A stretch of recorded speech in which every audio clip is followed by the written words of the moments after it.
In this video, I'm going to show you how to set up and use sidechain compression. I'm going to explain exactly how it works because it can get a little bit tricky, and then I'm going to give you a couple of ways to use sidechain compression to improve your mixes today. So keep watching. First of all, what is sidechain compression? Because we really need to understand this properly for any of this to make sense. Now, the stock compressor in your DAW should have a sidechain on it. If it doesn't, you might have to go download an additional plugin, but most DAWs will enable a sidechain natively as well, even on third-party plugins. In essence, what the sidechain does is allows us to trigger the compressor with a different channel instead of the source that it's actually on. So you can think of a compressor in two parts. There's the part that triggers the compressor, and then there's the part where the compressor actually reduces the volume. So normally we have both on the same channel. So if I put a compressor on this acoustic guitar here and I set the threshold,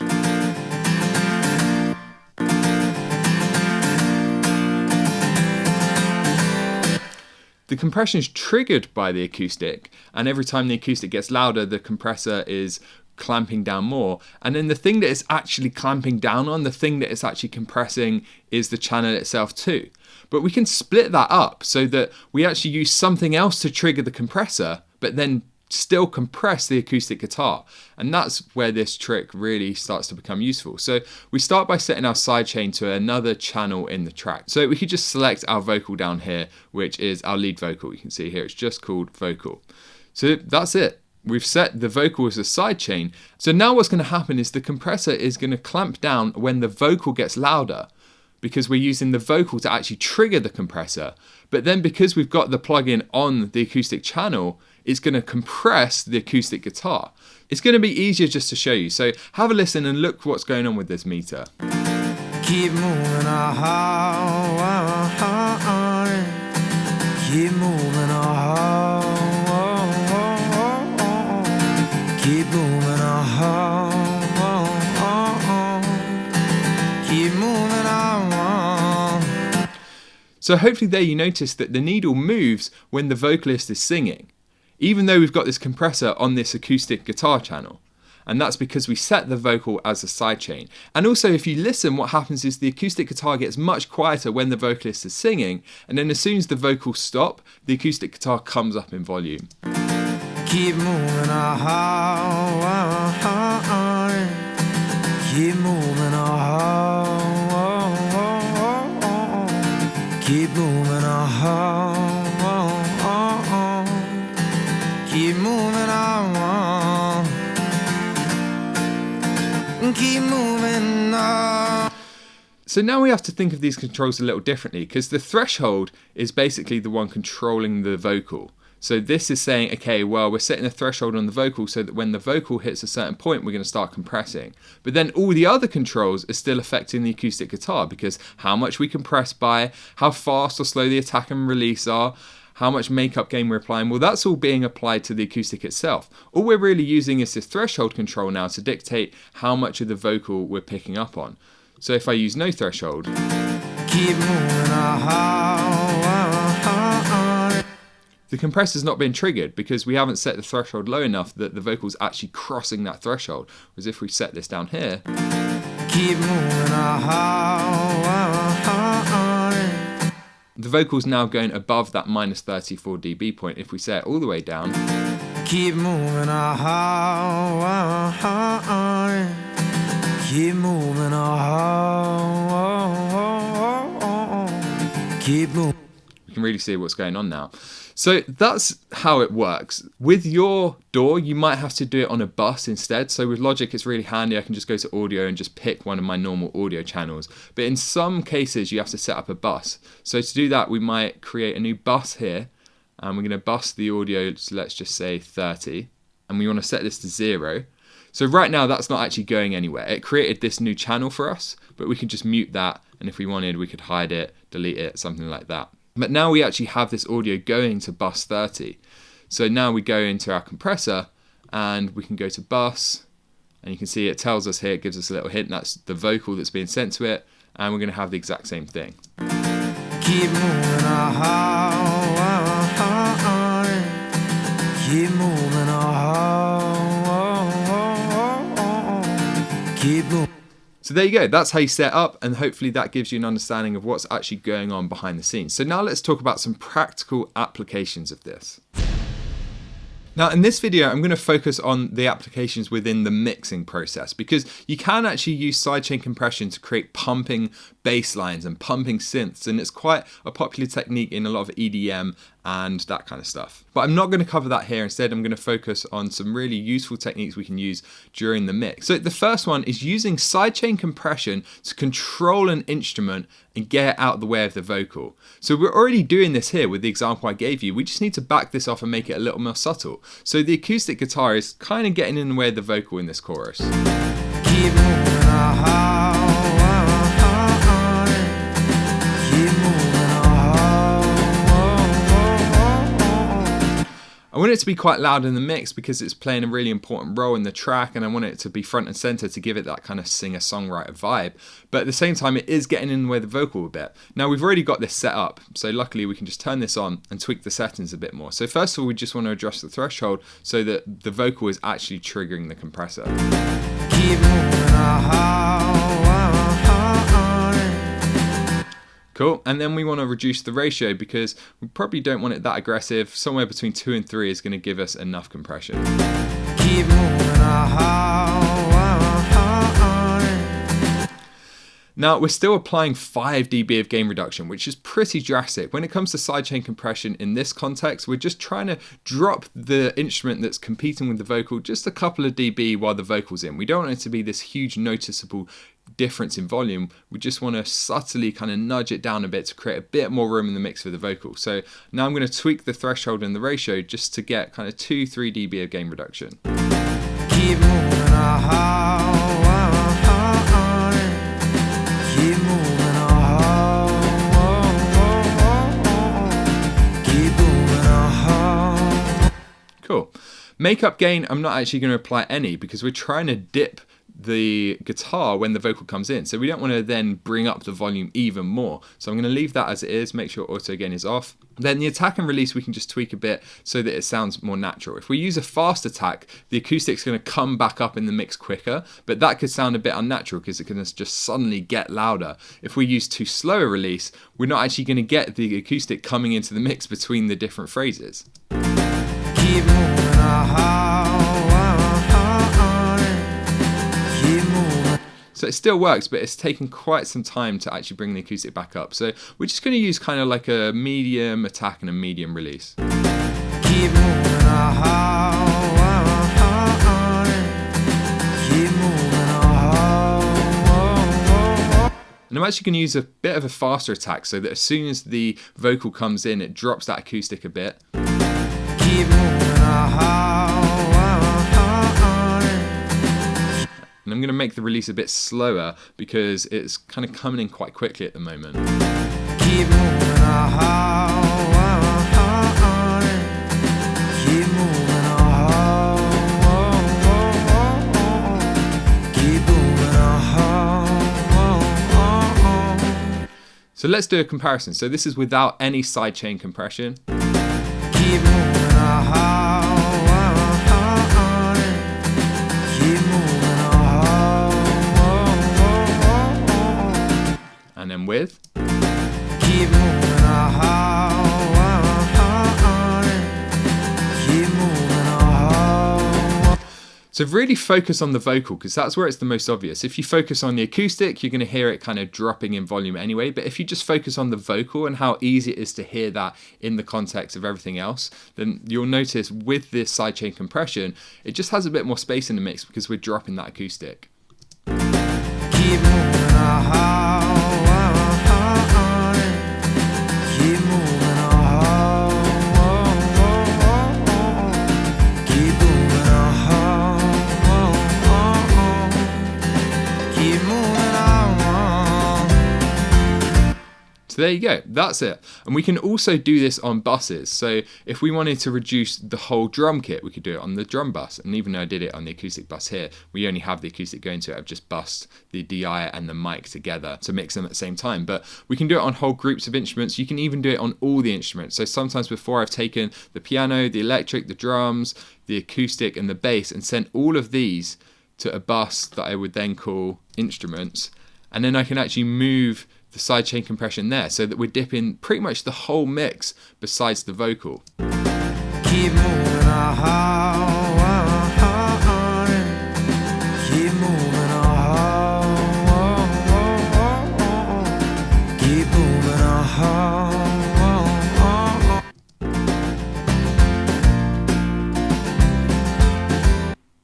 So that can be quite drastic. It doesn't sound too bad here. I would just want to reduce the ratio a bit now so that it was only kind of 1 dB of gain reduction. But that's another good trick if you've got a really, really dense mix and the vocal's getting lost. But I tend to find it's better to just isolate 1, 2 or 3 instruments that are really getting in with the vocal the most and just use sidechain compression on those instead. So we can drag this back to our acoustic and leave it there. Now there's one more technique I want to show you, and I actually did a video about this very recently, and it's using sidechain compression on the vocal reverb so that we can actually get the reverb out the way of the vocal. So you can see a trend here. We're using sidechain compression to just get one thing out of the way of something else. So here we used it to get the acoustic or even all the instruments out of the way of the vocal. Well, we can do it on effects too. So we can use sidechain compression to actually duck the reverb a bit when the vocal's in and then bring the reverb back up as soon as the vocal stops. Now, in the last video, I kind of focused more on how that sounded and tweaking that in a real world mix. But this time I just want to focus more on the actual setup of that, because I had a few comments that were like, hey, this is awesome, but I'm not really sure I understand all the bussing and the routing of it. So let's start by just soloing this vocal. And we've actually got 2 channels here. So we've got the vocal itself, which is where I'm doing some subtractive EQ and some automation on this channel. And then I've sent that to a bus. So if you're not already familiar with kind of how buses and sends work and all that, you'll just have to look up for a tutorial that actually applies to your DAW. But you can see I've got this output set to bus 11. And bus 11 is coming in here. So you can literally think of it as a bus, as in one of those vehicles you get on that takes you places. And it's taking the audio from one place to another. So bus 11 is taking the audio from this output to this input. And then we've also got this bus here, which is bus 30. And that's what we set up as a send. So a send is kind of creating like a duplicate. We're sending a version, whereas output is actually changing the literal output of that channel. So we've got output bus 11, that's coming in here to my lead vocal bus. And the reason I do that is because I've got automation on the actual vocal channel itself. So if I wanted to just turn the whole track up or down, it'd be kind of tricky because I've automated it. And also I like to automate before compression. So now the level going into the compressor is already consistent because it's getting automated on this fader, then it's coming out of here and into here, then into the compressor. So that's kind of the routing that I've got set up. Then I've got the rest of my processing on this actual vocal channel. And at the moment, I've actually got the reverb on the vocal channel itself because it was just a quicker, easier way to do it in the heat of this mix. But what I'm going to do instead is move this onto a bus so that we can actually add some more plugins to it. So we can add a compressor after this, because right now, if we added a compressor here, we would just be compressing the whole channel. We wouldn't be compressing the reverb. We just want to compress the reverb. So to do that, we need to move it onto its own channel. So first thing we're going to do is set up a new bus, call it 21, and we'll just set this to 0, and now we've got down here 21, and we can call this Vox Verb. And let's give all of these, because they're effects, they should all be the same color. I'm just going to tidy these up a sec. So now I've got all my group channels here in this color, and then I've got my 2 effects channels here. So you could call these a number of things. You could call them aux tracks because they're auxiliary tracks that we've got a bus going to. That term is also kind of interchangeable with buses, and this is where it starts to get a little bit confusing because the bus is actually the thing that sends the audio from one place to another, but we could call this a reverb bus because it's kind of like we're just adding reverb to this bus. So it does get tricky. You could call this an aux track, a bus, an effect track, whatever you want. So now we're just going to pull this up to where our vocal is, and our lead vocal bus. Again, you can see there, even though this is technically like an aux track or a subgroup, you could call it as well. I've just called it a bus. You can see here, same thing with mix bus. Technically, it should be kind of like mix aux, I guess, or stereo out, something like that. But it's just shorthand for, okay, so we're going to call this a bus as well. So it can get a little bit confusing. So now we just need to move the reverb onto its own channel, and let's have a listen. Keep moving on. Now, because I had this directly on the vocal channel before, I set the wet mix to only kind of minus 21 there. But because it's now on a bus, whenever we add effects on buses or aux channels, again, whatever you want to call them, we want to make sure it's 100% wet, because then we're going to use the send to dictate how much reverb's being added. So if we listen to the actual channel on its own now, Keep moving on. that's just the reverb. So now if we solo the lead vocal, we can use this send here to dictate how much reverb's being applied. Keep moving on. Keep moving on. So for the sake of this demonstration, I'm going to make this kind of a very late and long reverb, so we've just got a really lush tail on it. Keep moving on. Keep moving on. Keep moving on. So we've got this really over-the-top reverb, and I'm just going to make this really easy to hear, so I wouldn't necessarily do this in the context of a mix, definitely not that aggressively. But now I've got my compressor on the reverb channel, so remember with sidechain compression we want to add the compressor to the thing that we want to control, not the thing that we want to use as the trigger. So we're adding the compressor to the reverb because we want to duck the reverb the same way we ducked the acoustic guitar. So then I set the sidechain to our vocal, so now it's going to be triggered by the vocal but compress the reverb. Keep moving on. Keep moving on. Keep moving on. Keep moving on. So listen now to how the reverb dips down when the vocalist is actually singing, and as soon as they stop singing, the reverb just comes up in volume. Keep moving on. Keep moving on. I'm just going to make this even longer so you can really hear what's going on. Keep moving on.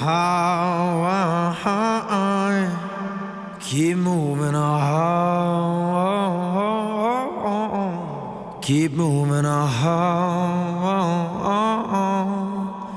Keep. So you can hear now how the reverb just kind of swells up between the phrases. So that's what we're trying to do. Of course, it would normally be a lot more subtle. So if I wanted a really lush reverb tail on the vocal, but the reverb itself was just pushing the vocal too far back in the mix, this is where sidechain compression on the vocal reverb will really help to just clean up the actual vocal itself so that we don't have too much reverb when the vocalist is singing, but as soon as they stop, bring in that nice lush reverb tail. Keep moving on. Keep moving on. Keep moving on. Keep moving on. And then I just need to adjust the level of the send. Keep moving on. Keep moving on. Keep moving on. Keep moving on. Keep moving on. Keep moving on. And there you go. So I actually talked more about the context and when you would use this trick and how to really tweak it in a real world mix in the other video. So go and check that out. I just wanted to spend a bit more time here actually going through the setup process for that. So 2 different sidechain compression techniques you can start using in your mixes today. I don't recommend you use these in every single mix. They're just good little tricks to have in your arsenal, and certain situations you come across you'll think, sidechain compression would be a great technique here to just control this thing that's getting in the way of something else. And that's just the way you want to think of it. When there's one thing getting in the way of the other, we can use sidechain compression to control those things. Of course, this is just one small part of the mixing process. You can get this perfect and still end up with mixes that don't sound great if you make mistakes in other areas. Once you've learned sidechain compression, there's still a lot of other stuff you need to get right if you want your music to sound professional. I recently put together a new on-demand training where I share the secret to making radio-ready music at home. And inside, I share a completely new approach to home recording and mixing that will help you to do all of this much, much faster. And it hasn't just worked for me either. One of my students, his name Patrick, he was pretty new to home recording when he came to us for help. I shared the concepts with him that I'm going to outline in this training, and he went from his first ever home recording to high quality pro sounding mixes in just 2.5 months. And I have hundreds of other students who have taken the same approach and seen great results. So now it's your turn. If you want to learn the exact steps that will take your mixes to a professional standard in under a year, then go and watch the on-demand training now. You can either click the link you see on screen now, head to the link in the bio, or just go to musicianonamission.com/training. It's completely free, and I'll see you there.